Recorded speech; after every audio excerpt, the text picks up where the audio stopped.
Felt like the kid that didn't do anything in the class project but got an A.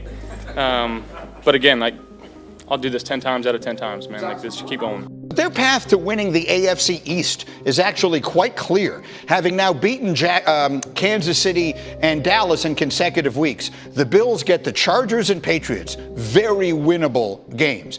The Dolphins, in the meantime, have to play Dallas at home and on the road. Baltimore. Yep. If the Dolphins lose either one of those two games, then that game, the last weekend of the season, Buffalo at Miami, will be for the AFC East. Do you realize that the winner of the AFC East will be determined by what happens over the next 3 weeks of the NFL season? After 4 months and 14 games, it comes down to this. And as of today, by all accounts, the Buffalo Bills seem to be in the driver's seat. The Buffalo Bills are the team to beat in the AFC East. I know. Every Miami Dolphins fan out there finds that to be blasphemy, heresy, but it's actually true. And it all boils down to that one little narrative that everybody's ticked off about. The Miami Dolphins, as of today, have not beat a team with a winning record. You know, I instructed the players to anything other than concern yourself with the next opponent, which for us is the Dallas Cowboys, and any other narrative that has to do with good teams or playoff seeds or the next 3 games, all that stuff. I gave them the clearance to tell all members of the media to, with all due respect, F off. With all due respect.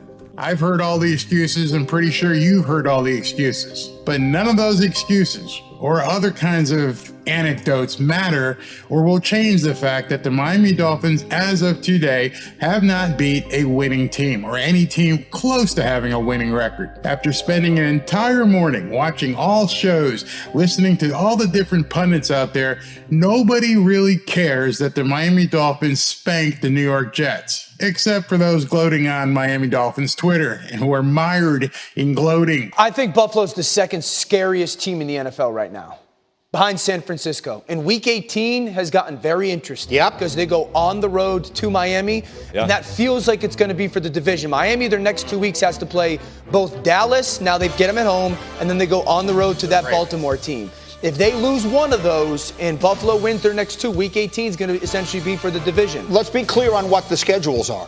The Bills won their 2 hard games. They beat Kansas City and they beat Dallas. Now they get the Chargers and the Patriots before that Dolphin game. So reasonably speaking, the Bills should win those 2 games. Right. If the Dolphins lose either of their 2 that you just described, Baltimore, Dallas, then that game in Miami the last weekend of the season will be for the division. Will be for the division. And as I thought, watching and broadcasting the beatdown of the Jets, I knew that nobody would care that the Miami Dolphins were beating up on such a crappy team as the New York Jets. Pretty much meant nothing to everybody. But Barry, Tyreek Hill didn't even play against the Jets and we stomped him. And he'll be back next week against the Cowboys. And nobody has had an answer for him all year. Oh, really? Go back and look at the box score of the games with the Philadelphia Eagles, the Kansas City Chiefs, and of course, the first game with the Buffalo Bills. And also pay really close attention to what the Buffalo Bills have been doing against marquee receivers all season long. Defensively, this is who they've given up defensively. They played Tyreek, they gave up 58 yards to him. They played CeeDee Lamb, gave up 53 yards to him. They played Jamar Chase, gave up 41 yards to him. They played A.J. Brown, they gave up 37 yards to him. They played Mike Evans, gave up 39. This defense is playing lights out football. As for the New York Jets, what can you possibly say? That was a pathetic team with a pathetic performance, similar to all of the other opponents that the Miami Dolphins have played that were losers. Are the Dolphins really this good, or are the Jets just that bad? Jets are really this bad. I told you right off the bat. Is it the Dolphins that are good, or is it the Jets that are bad? No, man, Jets suck. They're really, they're pretty damn awful. They just can't score points to save their damn life. Zach Wilson is a huge problem. He shouldn't be on this roster. He shouldn't be a backup. He should be gone. Having said all of that, I'm looking at Douglas, the GM. Why was Zach Wilson on this roster? Why was he the backup? What did you do? This comes a point in time where we have to look at the roster assembled and what have you, and we have to say, and we understand that Aaron Rodgers went down, but my God, did you have to look this bad? And this. I mean, anybody who watched that game could see that. I bet there were a number of Division II teams that could beat that offense. I mean, they were just horrible. 4 yards in the first half. This is what the New York Jets are. The offensive line is trash. Their quarterback is trash. And so when you look at it from that perspective, what hope do the receivers have? What hope did the defense have? I think what you're looking at with the New York Jets is a team that is so incredibly disappointed. They came into the season with such lofty expectations. Aaron Rodgers gets hurt on the 4th play of the season offensive. It essentially was over for the New York Jets when that happened. For them. Week after week after week, you see that you can't score a damn point and that your quarterback is just not good. I have to wonder, I really do have to wonder if Zach Wilson went off into the sidelines and he wasn't hurt and said, I'm done. I'm not getting behind this offensive line. They are not going to kill me. Nobody's blocking. I mean, Chubb and the rest of the guys were in there. Basically, I'm going to run a play action pass. And as soon as I turn around, there's a guy in my face. I ain't going back out there. No business being the number 2 overall pick and what have you. And that's what we have to look at Douglas and what you assemble for this roster. If anybody should be on the hot seat, it should be him. Salah ain't too damn far behind, but I'd give him an opportunity to have a quarterback because I'd have to get rid of Salah. That was just one of the worst performances I've ever seen in the NFL. Not the worst, but one of the worst I've ever seen. He hasn't had one yet since he's been with the New York Jets. That's Douglas's job to find him one. That's not his job, and he hasn't had one. And it's not just the fact that the Miami Dolphins' wins have come against subpar opponents. They've come against the worst teams in the NFL. Literally, those teams that are at the bottom of the barrel. Did you know that the Miami Dolphins' wins have come against teams with a collective record of 37-75? But wait. In typical Billy Mays fashion, it gets worse.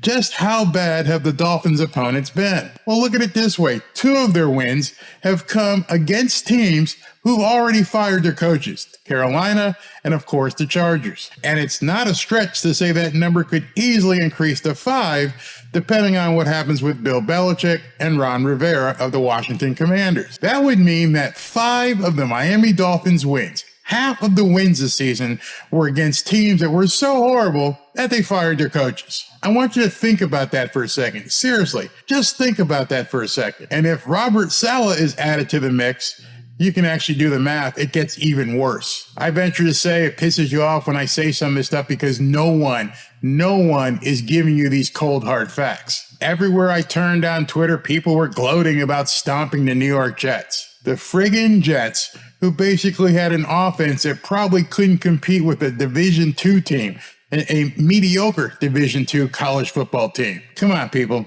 We got to do better than that. I'm a Miami Dolphins fan. I want them to win, but I got to see them beat the good teams. You may not realize it because you're mired in Dolphins Twitter and you're such a fan that none of this stuff matters, but people are laughing at Dolphins Twitter. It's really that bad. Miami absolutely lucked out by having to play the bottom of the barrel of the entire NFL. And the result of that means that the Miami Dolphins, despite having a highly potent offense, a great coach, some of the best players, best skill players in the league, have not had a chance to prove themselves to everybody else, except, of course, those on Dolphins Twitter. But now, it's money time. The Miami Dolphins find themselves, in essence, in an NBA-like in-season tournament. The Dolphins have 3 games to prove to people who they really are. Are they contenders or pretenders? After the last 2 weeks against Kansas City and the Cowboys, the Bills have proven themselves and established themselves as the team to beat in the AFC East. Seeing what the Dolphins did yesterday against the Jets without Tyreek Hill, whatever it is, are the Bills right now better than the Dolphins? I think Buffalo's the second scariest team in football right now. Behind San Francisco. If we look at who this defense is, we've talked all season long about the injuries, rightfully so. This is is one of the best third down defenses in football. They have shut down big time receivers. They have a run game now that controls the football. They got multiple personnel. And I think in that week 18 game, just like we saw James Cook be the star yesterday, it'll be James Cook, because the way to attack Miami's defense is a pass catching tailback. It's up to Miami. It's all on the shoulders and backs of the Miami Dolphins to prove to everybody that they belong in the conversation. The good news is that I believe, and pretty much I'm sure a lot of people believe, that the Miami Dolphins could win all 3 of these next 3 games. The bad news is that the Miami Dolphins are facing their toughest part of the schedule in these last 3 games. It truly is money time. It truly is a run for the roses. No excuses. No drama, gotta win. And it's not like the Miami Dolphins have to shut anybody up, like there are people out there talking negatively about the Dolphins. The fact of the matter is most people aren't even giving the Dolphins any regard. We've entered that part of the season where stats mean absolutely nothing. MVP talk means nothing. It's put up or shut up time for the Miami Dolphins, and I think they can do it, but they are going to have to win at least 2 of these next 3 games. All right, I know it pissed off some of you guys to hear some of this stuff, but right now, as it stands today, the Buffalo Bills are the team to beat. They've established themselves as a team to beat in the AFC East. Nobody can do anything about the schedule, how it fell, that the Dolphins had basically a cupcake schedule, 37-75. They played the bottom of the barrel. But now it's time to face the music. It's time to play the toughest teams on the schedule, and it's all up to the Dolphins. Can't look anywhere else. It's on them. Going to have to wake up every single week, look yourself in the mirror, and get out there and play their best games. I think they can do it, but it's going to be really tough. Let me know what you think.